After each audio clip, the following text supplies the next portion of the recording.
जय हिंद दोस्तों, स्वागत है एक बार फिर से आपके अपने ही चैनल क्रिक इन्फॉर्मर में। तो दोस्तों इस वीडियो में हम बात करने वाले हैं रेनेगेड्स वर्सेस थंडर्स ड्रीम 11 मुकाबले के बारे में। तो आइए देख लेते हैं क्या क्या इंपॉर्टेंट अपडेट्स हैं। लेकिन उससे पहले दोस्तों वीडियो को जल्दी से लाइक कर दीजिए, आप लोग का प्यार और समर्थन मिलता रहता है तो काफी अच्छा लगता है। उसके अलावा जो भी नए यूजर है चैनल को सब्सक्राइब करके बेल का आइकन जरूर प्रेस कर दीजिएगा। और जो सबसे इंपॉर्टेंट बात है वो ये कि आपको हमारा फाइनल अपडेट, जो भी फाइनल टीम और कुछ इंपॉर्टेंट जीएल रोटेशन, सब कुछ आपको हमारे टेलीग्राम चैनल पे मिलेगा। इसलिए आपको हमारे टेलीग्राम चैनल से भी जाकर जल्दी से जुड़ जाना है। उसके लिए करना क्या है, जो सबसे बेस्ट मेथड है वो ये कि नीचे जो पिन्ड कमेंट है यानी कि फर्स्ट कमेंट, उस पर आपको टेलीग्राम का लिंक मिलेगा, उसे क्लिक कीजिए और चैनल को ज्वाइन कर लीजिए। नहीं तो स्क्रीन पे दिए गए इंस्ट्रक्शन को फॉलो कीजिए। तो दोस्तों टेलीग्राम चैनल ज्वाइन करने के लिए आपको करना क्या है, सबसे पहले टेलीग्राम ऐप पे जाना है। ये टेलीग्राम ऐप है, ऊपर टॉप में राइट साइड में आपको सर्च का ऑप्शन दिखेगा, वहां पे जाकर सर्च कीजिए @क्रिक इन्फॉर्मर सर्च करेंगे। वहां पे आपको 2,92,000 सब्सक्राइबर के आसपास एक चैनल दिखाई देगा। इससे कम ज़्यादा हो सकते हैं, आप फाइनल काउंट स्क्रीन पे देख लीजिएगा और वहां पे आपको सारा कुछ अपडेट मिल जाएगा। सेम यूजर नेम यही होना चाहिए, ये बात ध्यान दीजिएगा, नहीं तो आप फेक चैनल को ज्वाइन कर सकते हैं। तो इस चैनल को ज्वाइन कर लीजिए, आपको सारा अपडेट मिल जाएगा।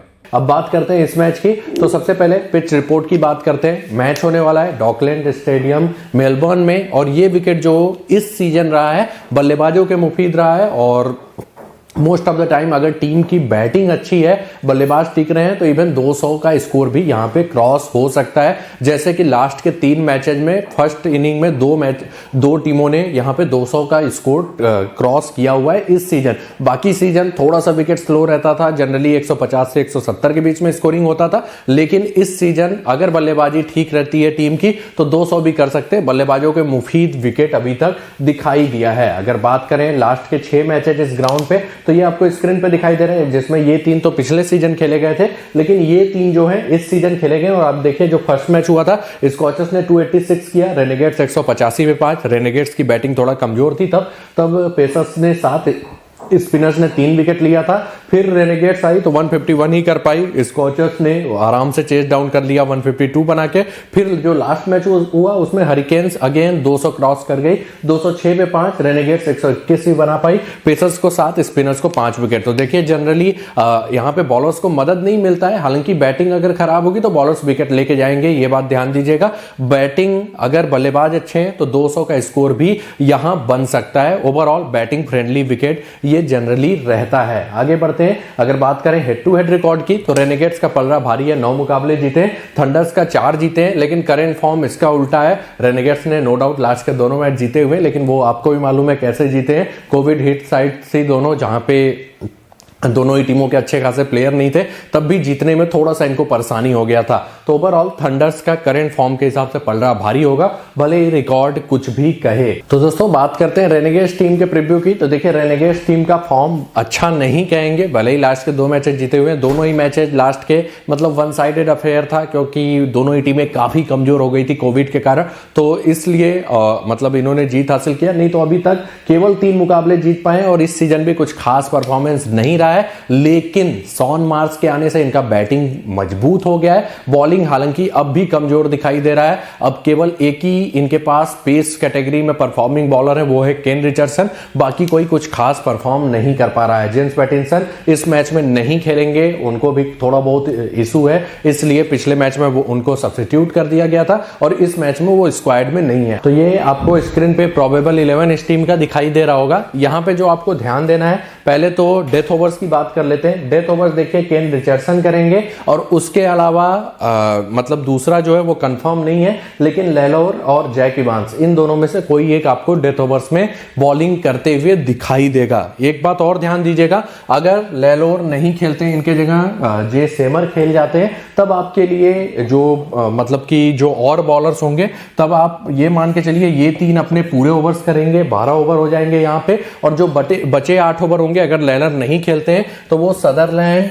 नबी और मैडिसन में डिवाइडेड होंगे। सामने वाली टीम में लेफ्ट हैंडर्स कम है, तो मैडिसन के इस मैच में बॉलिंग करने के अच्छे खासे चांसेस रहेंगे अगर लेलोर नहीं खेलते। अगर खेलते भी हैं तो 5th बॉलिंग ऑप्शन में इनके पास सदरलैंड होंगे, नबी होंगे और मैडिसन होंगे। आप मान के चलिए अगर लेलोर खेलेंगे तो ये 4 मैं मान के चलूंगा कि पूरे ओवर्स करना चाहिए इनको, अंटिल अनलेस कि लेलोर और इवांस में से कोई बहुत ही खराब गेंदबाजी ना कर दे। तो जो 5वां मतलब बॉलर होंगे वो इनके पास पास सदरलैंड होंगे, नबी होंगे, मेडिसन होंगे। उसमें नबी पिछले मैच में आपके लिए इंपॉर्टेंट पिक थे, वो भले ही एक्स फैक्टर सब्स्टिट्यूट में आए, लेकिन इस मैच में अब उतने इंपॉर्टेंट पिक नहीं रहेंगे। उसका रीजन है सामने वाले टीम में नंबर ऑफ लेफ्ट हैंडर शुरुआत में केवल एक है, तो मोस्ट प्रॉब्ली बहुत ज्यादा ओवर्स आप नबी को करते हुए नहीं देखेंगे इस मैच में। ये बात ध्यान दीजिएगा। अगर जाउक्स ज्यादा देर टिक जाते हैं तब नबी ठीक ठाक ओवर कर सकते हैं, नहीं तो मोस्ट प्रॉब्ली बहुत ज्यादा ओवर्स नहीं करेंगे। तो ये एक इंपॉर्टेंट पॉइंट है। और फिफ्थ बॉलिंग ऑप्शन में मोस्ट प्रॉब्ली मेडिसन 2 ओवर के आसपास बॉलिंग करके जा सकते हैं। अगर लैलर नहीं खेलते हैं तब मेडिसन इवन पूरे ओवर्स भी कर सकते हैं, ये भी बात ध्यान दीजिएगा। तो ये था इनके टीम का probable 11। Number of left handers इस टीम में ज्यादा है, लेकिन सामने वाली टीम ऐसा कुछ खास नहीं देखती कि लेफ्ट हैंडर्स के अगेंस्ट कोई ऑफ ब्रेक गेंदबाज ही आए। क्रिस ग्रीन कभी भी बॉलिंग करते रहते हैं, तो यहां पे वो मैटर नहीं रहेगा। लेकिन ये टीम जरूर देखती है नबी केवल लेफ्ट हैंडर्स के अगेंस्ट बॉलिंग करने आते हैं। टीम ब्रेकअप आपको स्क्रीन पे दिखाई दे रहा है।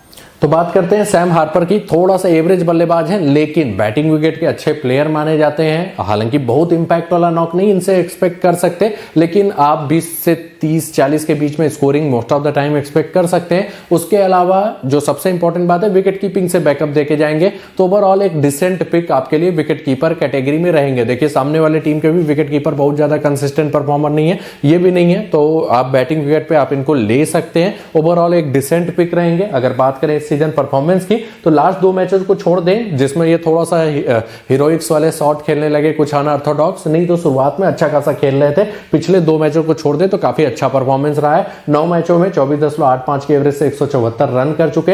हेड टू हेड वेन्यू उतना अच्छा नहीं दिखाई देगा, लेकिन इस विकेट पे एक ठीक ठाक पिक रहेंगे। उसका रीजन है, एक तो बैटिंग विकेट है, दूसरा ये कीपिंग से भी बैकअप देंगे। फिर आते हैं एरन फिंच, बहुत ही टैलेंटेड बल्लेबाज, कंसिस्टेंट परफॉर्मर और बैटिंग विकेट के बहुत ही बेहतरीन प्लेयर, मस्ट हैव पिक रहेंगे। इवन ठीक ठाक कैप्टेंसी ऑप्शन भी हो सकते हैं। इस सीजन अच्छा परफॉर्म चल रहा है, 2 मैचों में फ्लॉप रहे, बाकी 68, 50, 37 का 3 अच्छा स्कोर कर चुके हैं। ओवरऑल ठीक ठाक कैप्टेंसी ऑप्शन भी रहेंगे। इस सीजन 32.8 की एवरेज से 164 run, head to head venue भी बेहतरीन है, 31 का हेड टू हेड है, वेन्यू पे 42.2 का इनका एवरेज रहा है। फिर आते हैं निक मेडिसन, अच्छे हिटर माने जाते हैं, टैलेंटेड बल्लेबाज हैं, प्लस बॉलिंग से बैकअप भी देते हैं, तो इसलिए आपके लिए मस्ट हैव पिक रहेंगे। हालांकि बहुत बार उतना इंपैक्ट वाला इनिंग नहीं खेलते, लेकिन अच्छे हिटर है और दूसरा बॉलिंग से भी बैकअप देंगे, तो इनको आपको टीम में जरूर शामिल करना चाहिए। पिछले मैच में मैंने पिछले वीडियो में बोला था कि मैं ज्यादा ओवर इनसे एक्सपेक्ट नहीं कर रहा हूं। उसका रीजन था नंबर ऑफ लेफ्ट हैंडर्स सामने वाले टीम में ज्यादा थे, इस टीम में कम है, इसलिए अच्छे खासे बॉलिंग भी करते हुए आपको नजर आएंगे। तो ओवरऑल जीएल में एक ठीक ठाक कैप्टेंसी ऑप्शन भी होंगे। इस सीजन 23.6 के एवरेज से 118 रन, 5 मुकाबलों में 5 विकेट लिया है। हेड टू हेड वेन्यू उतना अच्छा नहीं है, लेकिन बॉलिंग बैकअप देंगे, इसलिए आपको जरूर इनको ट्राई करना चाहिए। जे फ्रेसर मैकगर खेलेंगे भी तो कुछ खास बैटिंग नहीं मिलता, आराम से छोड़ सकते हैं। मैकेंजी हार्वे नंबर 5 पे अब आते हैं, तो बहुत ज्यादा बैटिंग नहीं मिलेगा, थोड़ा सा स्लो खेलते हैं, लेकिन कंसिस्टेंट परफॉर्मर है। अगर टॉप ऑर्डर में होते, जैसे शुरुआत में आ रहे थे, तब अच्छे पिक होते, अब उतने अच्छे पिक नहीं होंगे। एक आध जीएल में ट्राई कर लीजिएगा, नहीं तो जहां पे इनका बैटिंग पोजीशन है वहां पे आके ये बहुत बड़ा इनिंग नहीं खेल सकते, क्योंकि बहुत बड़े हिटर भी नहीं है। तो आराम से इनको जीएल में ट्राई कीजिए, स्मॉल लीग में उतने अच्छे पिक नहीं रहेंगे। फिर आते हैं शॉन मार्श, रन मशीन माने जाते हैं बिग बैश के, टेक्निकल बल्लेबाज, consistent performer, most of the time अच्छे खासे पिक रहेंगे। पिछले मैच में लय में आते हुए दिखाई दिए, 57 का लाजवाब इनिंग खेला था। ओवरऑल एक बढ़िया पिक रहेंगे आपके टीम में। हेड टू हेड वेन्यू दोनों ही जबरदस्त है, दोनों ही 55 के आसपास आपको दिखाई देगा। इवन स्मॉल लीग में आप कैप्टेंसी ऑप्शन में भी रख सकते हैं। उसके बाद आते हैं जैक इवांस, ओवरऑल थोड़ा सा एवरेज गेंदबाज है, लेकिन लास्ट सीजन 1-2 मैचों में इंप्रेस किया था। और जो सबसे इंपॉर्टेंट बात है कि विकेट टेकिंग गेंदबाज माने जाते हैं, और अगर इनके टीम की पहले बॉलिंग आई तो ये डेथ में भी बॉलिंग कर सकते हैं। तो अगर फर्स्ट बॉलिंग आती है इनके टीम की, तब ये आपके लिए ठीक ठाक एक ट्रम्प कार्ड पिक हो सकते हैं, क्योंकि सिलेक्शन देखिए इनका कम होगा, लेकिन डेथ ओवर्स में बॉलिंग करने के चांसेस रहेंगे, और उस केस में अच्छा खासा विकेट लेके जाएंगे। पिछले मैच में कुछ खास नहीं कर पाए थे, लेकिन टैलेंटेड गेंदबाज हैं, अंडर 19 खेल चुके हैं और विकेट टेकिंग बॉलर माने जाते हैं। लास्ट सीजन 5 मुकाबलों में 10 विकेट लिया था।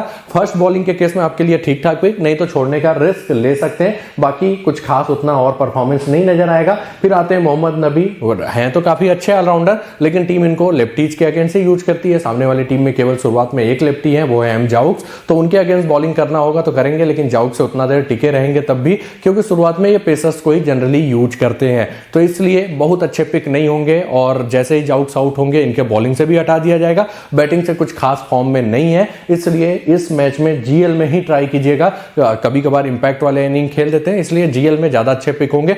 स्मॉल लीग में लेना बहुत बड़ा रिस्क हो जाएगा, क्योंकि ज्यादा बॉलिंग नहीं करेंगे। इस सीजन 7 मुकाबलों में 3 विकेट लिया है, वो भी 3 विकेट, जो उस 3 विकेट था उसमें 2 विकेट पिछले मैच में आया था, जब नंबर ऑफ लेफ्ट हैंडर्स सामने वाली टीम में ज्यादा थे, सामने वाले मतलब अपोजिशन टीम में ज्यादा थे। हेड टू हेड वेन्यू की बात करें तो वेन्यू पे इनका रिकॉर्ड अच्छा है, 28.4 का एवरेज है, 12 मैचों में 12 विकेट, और हेड टू हेड उतना अच्छा नहीं है, लेकिन ये सब मैटर नहीं करेगा। मैटर ये करेगा कि नंबर ऑफ लेफ्ट हैंडर्स कितने हैं सामने वाले टीम में। फिर आते हैं डब्ल्यू सदरलैंड, मोस्ट प्रोबेबली ज्यादा बॉलिंग नहीं करेंगे और उतना विकेट टेकिंग ऑप्शन भी नहीं है, और बाकी बैटिंग से भी कुछ खास नहीं कर रहे हैं, आराम से छोड़ सकते हैं। उसके बाद आते हैं केन रिचर्डसन, इनके टीम के सबसे मेन बॉलर और एकमात्र ऐसे गेंदबाज जिन पे आप भरोसा कर सकते हैं, विकेट टेकिंग बॉलर। और इस टीम का सबसे बड़ा यही रहा है कि बॉलर्स इनके उतने अच्छे नहीं है, तो केन रिचर्डसन आपके लिए मस्ट हैव पिक रहेंगे। मोस्ट ऑफ द टाइम अच्छा खासा विकेट भी लेके जाते हैं, कटर्स के लिए, वेरिएशन के लिए जाने जाते हैं, और अगर फर्स्ट बॉलिंग आया तो इनको आप इवन सी या वीसी इवन स्मॉल लीग में भी कर सकते हैं। इस सीजन 8 मुकाबलों में 14 विकेट ले चुके हैं।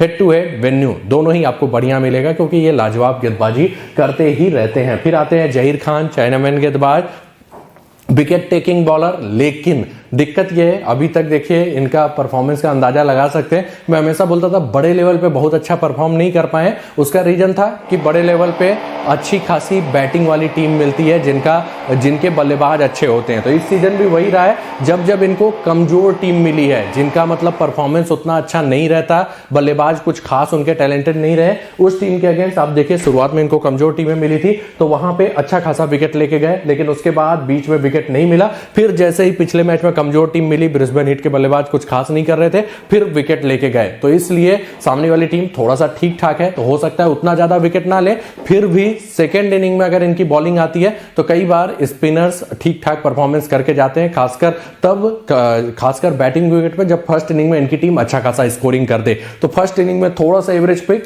अगर फर्स्ट इनिंग में बॉलिंग आती है, सेकेंड इनिंग में आपके लिए डिसेंट पिक रहेंगे, आप ट्राई कर सकते हैं। इस सीजन 9 मुकाबलों में 10 विकेट है, जिसमें मोस्ट ऑफ द विकेट कमजोर टीमों के खिलाफ आए हैं, मजबूत टीमों के खिलाफ कुछ खास परफॉर्मेंस नहीं रहा है। हेड टू हेड वेन्यू भी उतना अच्छा नहीं है, तो सेकंड इनिंग में ट्राई करना हो कर लीजिएगा। फर्स्ट इनिंग में थोड़ा सा एवरेज ऑप्शन रहेंगे, उसके बाद एम पेरी कुछ खास मतलब खेलने के चांसेस नहीं है। फिर आते हैं जोस लैलोर, ये काफी विकेट टेकिंग ऑप्शन माने जाते थे, इवन बैटिंग बैकअप भी दिया करते थे, लेकिन दिक्कत यह है हालिया फॉर्म इनका बहुत अच्छा नहीं रहा है, बहुत ज्यादा बड़े लेवल पे खेले नहीं है, और इवन पिछले सीजन इनके जब मतलब बीच में खेल रहे थे तो इनके ओवर्स भी कम होने लगे थे। तो इसलिए इस मैच में खेलने के तो चांसेस हैं, लेकिन बहुत अच्छे पिक नहीं होंगे। फिर भी विकेट टेकिंग बॉलर माने जाते थे, और जो सबसे इंपॉर्टेंट बात है कि ये कभी कभी डेथ में भी बॉलिंग कर लेते हैं। और देखिए रिचर्डसन तो कंफर्म है डेथ में, लेकिन इवांस पे आप कभी भी भरोसा नहीं कर सकते, हो सकता है उनके ओवर्स कभी भी कट जाए और ये डेथ में बॉलिंग करने आ जाए। तो जीएल में ये आपके लिए ट्रम्प कार्ड पिक रहेंगे, कब? जब इनके टीम की पहले बॉलिंग आएगी। तो जीएल में एक ठीक ठाक पिक रहेंगे अगर इनकी टीम की पहले बॉलिंग आती है। टैलेंटेड गेंदबाज पहले माने जाते थे और विकेट टेकिंग बॉलर रहे हैं, तो जीएल में जरूर ट्राई कर लीजिएगा अगर इनकी टीम की पहले बॉलिंग आती है। जैक प्रेस्टविक स्क्वाड में नहीं है, बाकी उसके बाद जे सेमर हैं लेफ्ट हैंडेड बल्लेबाज, लेकिन ज्यादा इनको बैटिंग मिलता नहीं है, आराम से इनको भी छोड़ सकते हैं। अब बात करते हैं सिडनी थंडर्स टीम की। तो सिडनी थंडर्स टीम का फॉर्म बहुत ही लाजवाब है, 3rd रैंक पे चल रहे हैं, 6 विन हासिल किया है 9 मैचेज में। और जो सबसे इंपॉर्टेंट बात है, ये थोड़ा सा ऑन द पेपर आपको कमजोर जरूर दिखाई देते हैं, लेकिन इनकी टीम यूनिसन में अच्छा खासा परफॉर्म कर रही है। और जो सबसे इंपॉर्टेंट बात है कि लास्ट के 3 मैचेज इनकी टीम में कोविड के कारण 2-3 प्लेयर नहीं थे, तब भी इन्होंने जीत हासिल किया, और जो युवाओं पे इन्होंने भरोसा दिखाया था वो अब सामने आ रहा है। जैसन संगा अच्छा खासा स्कोर कर रहे हैं, इवन एम जाउक्स जो कुछ खास उतने टैलेंटेड नहीं दिखाई दिए, लेकिन उनका भी कॉन्फिडेंस लेवल अब बढ़ गया है। टीम के लिए 2 इंपॉर्टेंट न्यूज है, वो ये है कि इनके स्टार बल्लेबाज और एक स्टार गेंदबाज सैम बिलिंग्स और साकिब महमूद नहीं रहेंगे, वो उनका मतलब खत्म हो गया है पीरियड टीम के साथ, तो वो दोनों नहीं खेलेंगे। और उनके जगह एक तो कंफर्म है मोहम्मद हसनैन, जो कि बॉर्डर रिस्ट्रिक्शन के कारण पिछला मैच नहीं खेले थे, वो खेलेंगे। दूसरा इनको मतलब 1-2 और अच्छा खबर मिला है, वो ये एलेक्स रॉस और टी संघा भी अवेलेबल हो गए हैं सिलेक्शन के लिए, और वो दोनों लगभग कंफर्म है कि प्लेइंग 11 में आएंगे। एलेक्स रॉस को ज्यादा मौका अभी तक मिला नहीं था, लेकिन मोस्ट प्रॉब्ली अब जो उनका बैटिंग ऑर्डर होगा वो काफी उनके लिए अच्छा रहेगा। तो दोस्तों जो इनका प्रोबेबल 11 होना चाहिए वो आपको स्क्रीन पे दिखाई दे रहा है। इसमें बैटिंग ऑर्डर देखिएगा, एलेक्स रॉस अब नंबर 4 पे आपको बैटिंग करते हुए दिखाई देंगे क्योंकि बिलिंग्स है नहीं। बाकी बॉलर्स में थोड़ा सा मुझे डाउट है नाथन मैकेंड्रू और संघा पे। संघा फिट है और इनके एक विकेट टेकिंग बॉलर है, लेकिन टीम इवन मैकेंड्रू को भी प्रीफर कर सकती है क्योंकि इनके पास एक extra leg spin option Jason संघा है, जिनसे इन्होंने 2 मैचों में बॉलिंग भी करवाया था, लेकिन चांसेस संघा के ज्यादा रहेंगे। तो ये इनका प्रोबेबल 11 है। मोस्ट ऑफ द ओवर्स जो बॉलिंग करेंगे ये 4, जो भी इसमें से खेलता है ये 4 और डी सैम्स। बाकी कुछ ओवर्स जो कटते हैं, कभी ग्रीन के कट जाते हैं, कभी इवन संघा के भी कटे हुए हैं, तो इन लोग के जो ओवर्स कटिंग वो कटिंग कर सकते हैं और इवन जरूरत पड़ी तो ये जेसन संघा से भी बॉलिंग करवा सकते हैं। तो जेसन संघा और कटिंग इनके 6th बॉलिंग ऑप्शन रहेंगे। डेथ ओवर्स की बात करें तो डेथ ओवर्स इनका कंफर्म है डी सैम्स, ये तो कंफर्म है, और दूसरा चांसेस हसनैन के ज्यादा है डेथ में बॉलिंग करने के, लेकिन मैकेंड्रू को भी ये डेथ ओवर्स में बॉलिंग दे सकते हैं अगर वो खेलते हैं तो, ये बात ध्यान दीजिएगा। तो ये तो था इनके टीम का प्रोबेबल 11। स्पिनर्स में इनका कोई फिक्स नहीं है कि ऑफ ब्रेक केवल लेफ्ट हैंडर्स को करेगा, तो ऐसा कुछ नहीं है, इसलिए वो हम नहीं कवर करेंगे। जो इनके मेन बल्लेबाज हैं, हेल्स हैं, जेसन संघा है, रॉस है, हालांकि जाउक्स ने लास्ट के 2 मैचों में ठीक ठाक बल्लेबाजी किया हुआ है। तो ये टीम इनकी प्रोबेबल 11 है और ओवरऑल इनका फॉर्म भी अच्छा खासा चल रहा है। अब हम बात करते हैं प्लेयर वाइज एनालिसिस की, लेकिन उससे पहले टीम ब्रेकअप देख लीजिए, आपको स्क्रीन पे दिखाई देगा। अब आगे चलते हैं प्लेयर वाइज एनालिसिस पे। फिर आते हैं एलेक्स सेल्स, बहुत ही टैलेंटेड बल्लेबाज हैं, अच्छे हिटर हैं, और जो सबसे इंपॉर्टेंट बात है इंपैक्ट वाला नॉक खेलने के लिए जाने जाते हैं। लास्ट सीजन के हाईएस्ट स्कोरर भी हैं, लेकिन इस सीजन फॉर्म उतना अच्छा नहीं चल रहा। 135 को छोड़ दे तो कोई इंपैक्ट वाला नॉक नहीं खेल पाए हैं, लेकिन ये आपके लिए ट्रम्प कार्ड पिक हो सकते हैं। उसका रीजन है ये ऐसे बल्लेबाज है जिन पे आप कभी भी रिस्क ले सकते हैं, और प्लस बैटिंग विकेट पे मोस्ट ऑफ द टाइम ये अच्छा खासा स्कोरिंग करके जाते हैं। तो मैं एक्सपेक्ट करूंगा कि यहां पे ठीक ठाक स्कोरिंग कर जाएं। तो ओवरऑल जो भी रिस्क लेना चाहते हैं इनको स्मॉल लीग में लीजिए, और ये रिस्क जो होगा वो आपको बहुत मतलब हाई रिस्क हाई एडवांटेज रहेगा। फॉर्म तो नहीं है, लेकिन जब ये चलते हैं तो अच्छा खासा इंपैक्ट वाला नॉक खेल के जाते हैं। तो ओवरऑल एक बढ़िया पिक आपके टीम में रहेंगे जो रिस्क लेना चाहते हैं। और मैं जनरली अगर मेरे पास क्रेडिट एडजस्ट हो जाता है तो मैं इनको प्रीफर करता ही करता हूं। इस सीजन केवल 18 के एवरेज से 126 किया है, लेकिन आप इनको ले सकते हैं स्मॉल लीग में, ये बात ध्यान दीजिएगा। हेड टू हेड बढ़िया है, 36.3 का एवरेज है। वेन्यू उतना अच्छा नहीं है, लेकिन बल्लेबाज शानदार है और इस विकेट पे चलने के चांस है इनके ठीक ठाक रहते हैं। फिर आते हैं एलेक्स रॉस, टेक्निकल बल्लेबाज है और जो सबसे इंपॉर्टेंट बात है कंसिस्टेंट परफॉर्मर है। लेकिन मैं हमेशा आपको कहता रहता था, शुरुआत में इनका बैटिंग ऑर्डर काफी नीचे था और मैं बोलता था अगर आप इनको छोड़ रहे हैं तो हर मैच में छोड़ते जाइए। बीच में 2 मैचेस चले जरूर थे, लेकिन उसके बाद देखिए 4 मैचों में कुछ खास नहीं किया। उसका रीजन यही था बैटिंग बहुत ज्यादा नहीं आता था, लेकिन अब ये आपके लिए एक ठीक ठाक पिक रहेंगे स्मॉल लीग में। उसका रीजन है अब ये नंबर 4 पे बैटिंग करने आने वाले हैं इस मैच में। टेक्निकल बल्लेबाज हैं और एक साइड से एंकर करते हुए कभी भी 30-40 के बीच में स्कोरिंग कर सकते हैं। आप मोस्ट ऑफ द टाइम ये 61-77 वाला इंपैक्ट वाला नॉक नहीं एक्सपेक्ट करेंगे, लेकिन अच्छे बल्लेबाज हैं और 30-40 पॉइंट कभी भी देके जा सकते हैं। तो चाहे तो आप स्मॉल लीग में ट्राई कर सकते हैं। डिसेंट पिक रहेंगे। इस सीजन 60.33 के एवरेज से 181 रन कर चुके हैं। हेड टू हेड वेन्यू दोनों ही अच्छा है, 34.2 का हेड टू हेड है। तो सैम बिलिंग्स अवेलेबल है नहीं। फिर आते हैं एम जाउक्स, हैं तो थोड़ा सा एवरेज बल्लेबाज ही, कुछ खास टेक्निकल दिखे नहीं, लेकिन फॉर्म लास्ट 2 मैचों से ठीक ठाक दिखाई दे रहा है और फॉर्म से बड़ा जो कॉन्फिडेंस है वो झलक रहा था पिछले मैच में। फर्स्ट अभी तक क्या था इनका, शुरुआत में स्ट्रगल कर रहे थे, उसमें आउट हो जाते थे, नहीं तो काफी स्लो खेलते थे। अगर टिके भी रहते थे तो काफी स्लो खेलते थे, लेकिन जो 92 रन वाला इनिंग खेला, 93 वाला, उसमें लास्ट में बहुत ही बेहतरीन हिटिंग किया। इवन राशिद खान को भी हिट किया हुआ था और उसका कॉन्फिडेंस पिछले मैच में झलक रहा था। वहां पे ये आके ठीक ठाक स्कोरिंग कर रहे थे, 32 का स्कोर किया और शुरुआत में ही ये बॉलर्स पे अटैक कर रहे थे। एक और इंपॉर्टेंट बात है, ये आपको कीपिंग करते हुए भी नजर आएंगे। तो विकेट कीपर कैटेगरी में एक तो बैटिंग विकेट है, ऊपर से कीपिंग से भी पॉइंट दे सकते हैं। तो है तो थोड़ा सा एवरेज बल्लेबाजी, मैं बहुत इंपैक्ट वाला इनिंग नहीं एक्सपेक्ट कर रहा, लेकिन कीपिंग भी करेंगे, इसलिए एक ठीक ठाक पिक आपके टीम में रहेंगे। डिसेंट पिक बोल सकते हैं। इस सीजन 28.55 के एवरेज से 257 रन है, जिसमें 93 रन वाले ने इनिंग ने ज़्यादा रोल अदा किया है, लेकिन कीपिंग वाला फैक्टर रहेगा, तो इसलिए आपके लिए इंपॉर्टेंट पिक इस मैच में, इंपॉर्टेंट क्या मतलब ठीक ठाक पिक रहेंगे। फिर आते हैं जेसन संघा, इनके टीम के मोस्ट इनफॉर्म बल्लेबाज, बेहतरीन बल्लेबाजी कर रहे हैं और काफी इंप्रेस किया है अपने बैटिंग से, अच्छा खासा इनका फीट मूवमेंट है। और जो सबसे इंपॉर्टेंट बात है, कुछ ओवर्स बॉलिंग भी अगर जरूरत पड़ी तो कर सकते हैं, थोड़ा तेज रख रहे हैं बॉल शाहिद अफरीदी के स्टाइल में। अगर बात करें इस सीजन परफॉर्मेंस की तो 68.25 के एवरेज से 273 रन और इवन विकेट भी लेके जा चुके हैं, 2 इनिंग में 3 विकेट। मस्ट हैव पिक रहेंगे, इवन जिस हिसाब से फॉर्म चल रहा है एक ठीक ठाक कैप्टेंसी ऑप्शन भी रहेंगे। हेड टू हेड देखें तो 56 के एवरेज से 56 रन बना चुके हैं।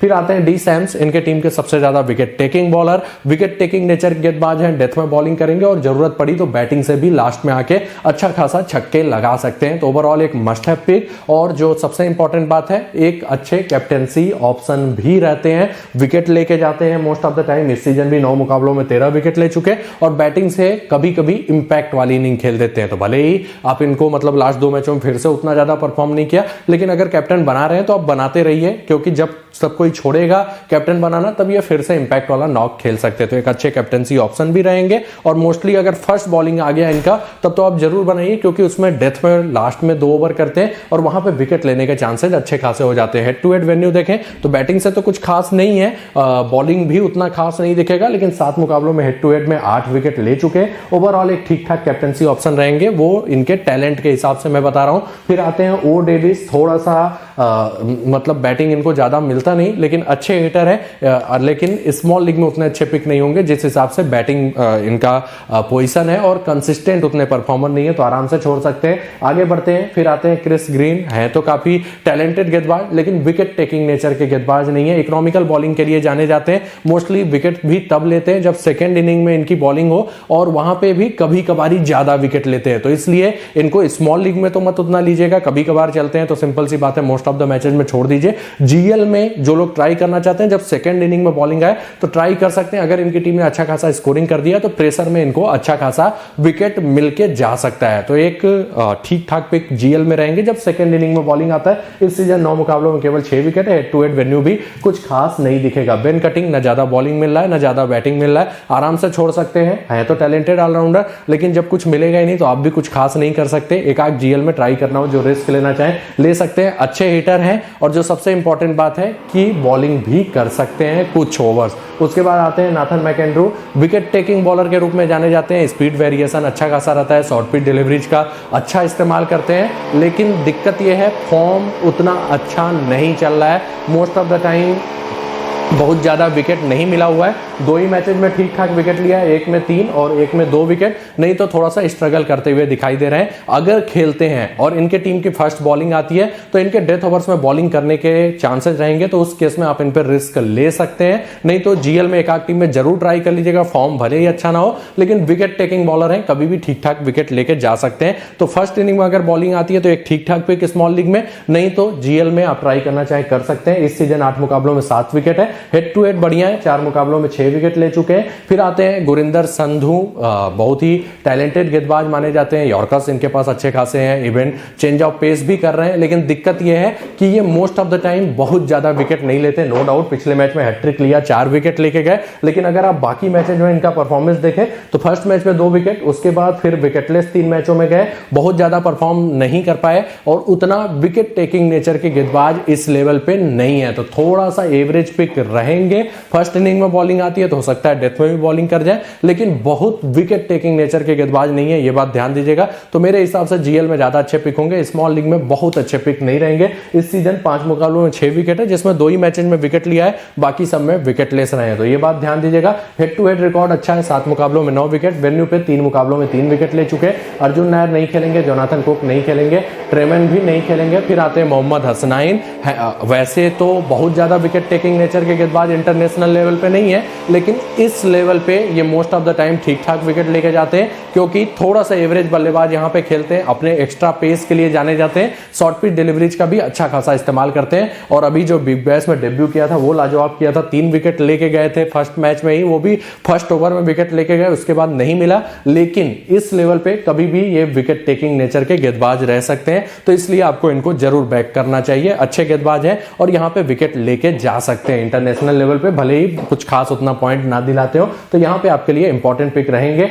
उसके बाद बी डॉकेट मोस्ट प्रॉब्ली नहीं खेलेंगे क्योंकि बाकी सारे गेंदबाज अच्छे खासे फॉर्म में हैं। तो दोस्तों ये था पूरा प्लेयर वाइज एनालिसिस। फिर आते हैं तनवीर संघा, बहुत ही टैलेंटेड गेंदबाज और wicket taking spinner, most of the time ठीक ठाक विकेट लेते हैं। लास्ट सीजन भी बढ़िया परफॉर्मेंस किया था और इस सीजन भी शुरुआत काफी अच्छा था। शुरुआत के 4 मैचों में 8 विकेट लेके गए थे। लास्ट के 2 मैचों में उतना कुछ खास बॉलिंग नहीं कर पाए, लेकिन अच्छे गेंदबाज हैं। इवन फर्स्ट इनिंग में भी ठीक ठाक विकेट लेते हैं, तो आपके लिए ठीक ठाक पिक रहेंगे। अगर क्रेडिट होता है तो जरूर ट्राई कीजिए। ये मत देखिएगा कि लास्ट 2 मैचों में उतना अच्छा परफॉर्मेंस नहीं रहा, लेकिन बहुत ही टैलेंटेड गेंदबाज हैं और मोस्ट ऑफ द टाइम या 1 या 2 विकेट जरूर लेते हैं। सेकंड इनिंग बॉलिंग आ गया तब तो इनके विकेट लेने के चांसेस और भी बढ़ जाते हैं। तो ओवरऑल एक विकेट टेकिंग बॉलर है, इनको आप कभी भी प्रीफर कर सकते हैं। हेड टू हेड रिकॉर्ड भी जबरदस्त है, 2 मुकाबलों में 5 विकेट ले चुके हैं। वेन्यू पे नहीं खेला है, स्मॉल लीग में एक ठीक ठाक पिक आपके लिए रहेंगे। तो दोस्तों ड्रीम 11 टीम की बात कर लेते हैं, स्टार्ट करते हैं। देखिए थोड़ा सा बैटिंग फ्रेंडली विकेट रहेगा, तो जो अच्छे बल्लेबाज हैं उनको जरूर कवर करने की कोशिश कीजिएगा।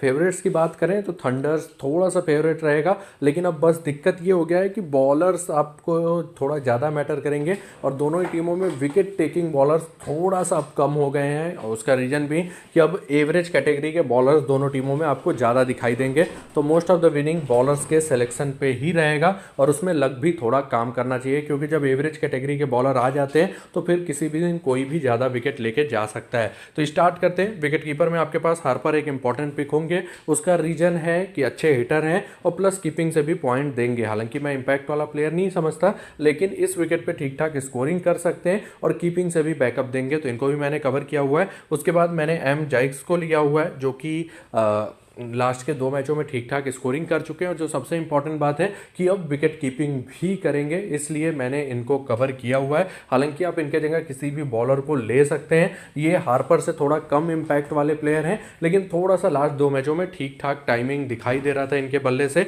इसलिए इनको मैंने कवर किया हुआ है। बैटिंग सेक्शन में चलते हैं। फिंच, संघा, मार्स, ये 3 तो आपके मस्ट हैव पिक होंगे, तीनों ही फॉर्म में दिखाई दे रहे हैं, तो तीनों को ही मैंने कवर किया हुआ है। उसके अलावा एलेक्स हेल्स, ये मेरे ट्रम्प कार्ड पिक होने वाले हैं। उसका रीजन है बैटिंग फ्रेंडली पे इनका बैटिंग बहुत ही अच्छा होता है। स्ट्रगल ज़्यादा कर रहे हैं नो डाउट, लेकिन अच्छे हिटर हैं और कभी भी इंपैक्ट वाला नॉक खेल के जा सकते हैं, इसलिए मैंने इनको भी कवर किया हुआ है। नीचे आपके पास कटिंग और हार्वे कुछ खास पिक नहीं होंगे। एलेक्स रॉस को जीएल में जरूर ट्राई कर लीजिएगा। इवन जो थोड़ा सा रिस्क लेना चाहते हैं, अब नंबर 4 पे बैटिंग करने आएंगे, तो स्मॉल लीग में भी ठीक ठाक पिक हो सकते हैं। तो ये 4 के साथ मैं जा रहा हूं, जिसमें एलेक्स रॉस को आप जीएल में ट्राई कर लीजिएगा। ऑलराउंडर्स में सैम्स और मेडिसन दोनों इंपॉर्टेंट पिक होंगे। मेडिसन बॉलिंग भी कर सकते हैं इस मैच में, वो भी ठीक ठाक, तो इसलिए दोनों को ही मैंने कवर किया हुआ है। मोहम्मद नबी कुछ खास पिक नहीं होंगे, उसका रीजन पहले ही मैं डिस्कस कर चुका हूं। नीचे फिर कोई भी उतना अच्छा ऑप्शन नहीं होगा। बॉलिंग सेक्शन में चलते हैं, तो यहाँ पे देखिए केन रिचर्डसन, मोहम्मद हसनैन,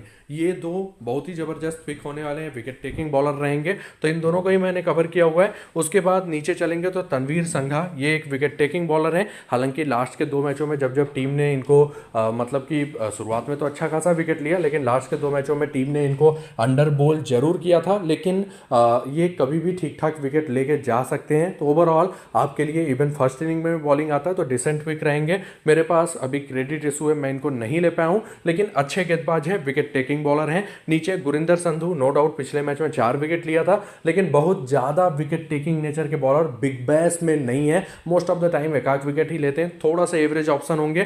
थंडर्स की फर्स्ट बॉलिंग आती है तो थोड़ा बहुत चांसेस रहेंगे डेथ में बॉलिंग करने के, लेकिन वो भी चांसेस कम रहेंगे, तो थोड़ा सा एवरेज ऑप्शन होंगे, मैंने नहीं कवर किया हुआ है। नीचे चलेंगे, जोस लेलोर जीएल में ट्राई कर लीजिएगा, उसका रीजन मैं बता चुका हूं कि कई बार ठीक ठाक विकेट लेके चले जाते हैं। नीचे क्रिस ग्रीन जीएल में, वो भी केवल सेकंड इनिंग में बॉलिंग आती है तब। नाथन मैकेंड्रू अगर खेलते हैं तो अब भी इंपॉर्टेंट पिक हो सकते हैं, खासकर फर्स्ट बॉलिंग आती है तब, क्योंकि डेथ में तब बॉलिंग कर सकते हैं और विकेट टेकिंग ऑप्शन ये रहते हैं, भले ही थोड़ा सा फॉर्म इस सीजन उतना अच्छा नहीं रहा है। जहीर खान, अगर रेनेगेट्स की सेकंड इनिंग में बॉलिंग आ गई तो एक अच्छे पिक रहेंगे। उसका रीजन है कि इनका जब मतलब कि अगर इनकी टीम ने अच्छा खासा स्कोर कर दिया तो विकेट लेने के चांसेस अच्छे खासे बढ़ जाएंगे। अभी के लिए मेरे टीम में फिट नहीं बैठे हैं। हसनैन मस्ट हैव पिक होंगे। नीचे चलेंगे तो मैंने जैक इवांस पर रिस्क लिया हुआ, उसका रीजन है क्रेडिट इशू, क्यों लेकिन ये बहुत ज़्यादा अच्छे पिक नहीं होंगे। अगर फर्स्ट इनिंग में बॉलिंग आएगा तो इनके डेथ में बॉलिंग करने के चांसेस अच्छे खासे रहेंगे, तो उस केस में आपके लिए एक ट्रम्प कार्ड पिक हो सकते हैं। तो अभी के लिए मैं निवांश के साथ जा रहा हूँ।